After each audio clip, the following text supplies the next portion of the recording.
आंधेलिया परिवार की। पूज्य मुनिश्री निर्यापक सुधा सागर महाराज जी के चरणों में नमोस्तु नमोस्तु, छोलक महाराज जी के चरणों में इच्छामी इच्छामी, माता जी के चरणों में बंदामी बंदामी।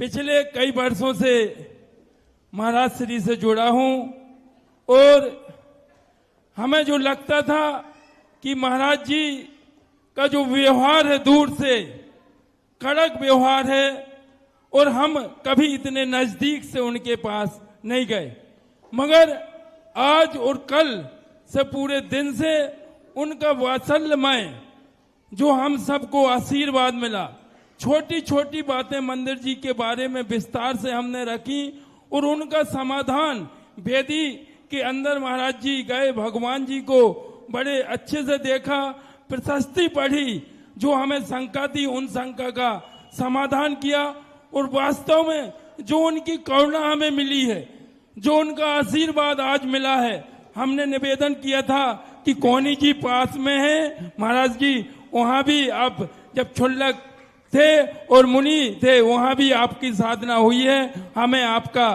आशीर्वाद वहां के भी लिए चाहिए है। जिज्ञासा रखें आप। मैं आपसे चरणों में बस इतना निवेदन कर रहा हूं महाराज जी, विगत कई वर्षों से मेरे मन में बात है कि आदमी विनम्रता को कायरता समझता है।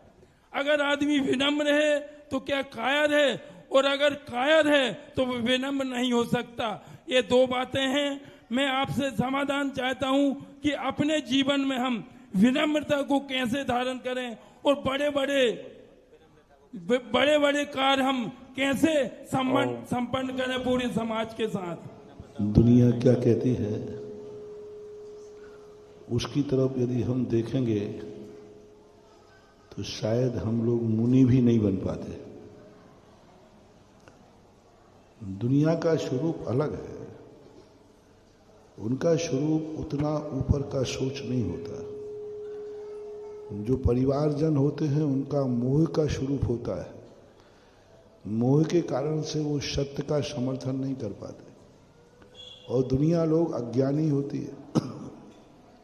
पर यदि हमारे अंदर विनम्रता है तो पूज्यवर समंतभद्र महाराज ने श्री रत्नकरण श्रावकाचार्य में प्रणते उच्चई गोत्रम एक श्लोक दिया, जिसकी पहला ही है प्रणते उच्चई गोत्रम। जब व्यक्ति गुणवानों को प्रणाम करता है उस समय उसको उच्च गोत्र का वंद होता है। उच्च गोत्र की बात ही यही है कि जितना हम विनयशील बनेंगे उतने बार हमें उच्च गोत्र का बंध होगा। मान लीजिए हम मंदिर 10 बार आए दिन भर में, 10 बार नमोस्तु किया तो 10 बार उच्च गोत्र का बंध होगा। 10 बार हमारे लिए कोई मुनिराज दिखे, हमने हाथ जोड़ लिए, नमस्कार गर्दन झुका ली, 10 बार हमें बंद होगा। आपके घरों में भी आपसे जो बड़े हैं, उम्र में हैं, गुण में हैं, पद में हैं, उनको यदि आप नमस्कार करते हैं, उनके आते ही आप खड़े हो जाते हैं, उस समय आपको उच्च गोत्र का बंध हो रहा है। तो जब जब हमारे पास विनय आती है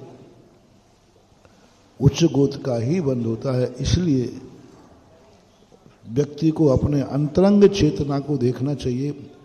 जगत क्या समझता है उसकी तरफ देखेंगे तो शायद हम गुणों को भी प्राप्त नहीं कर पाएंगे।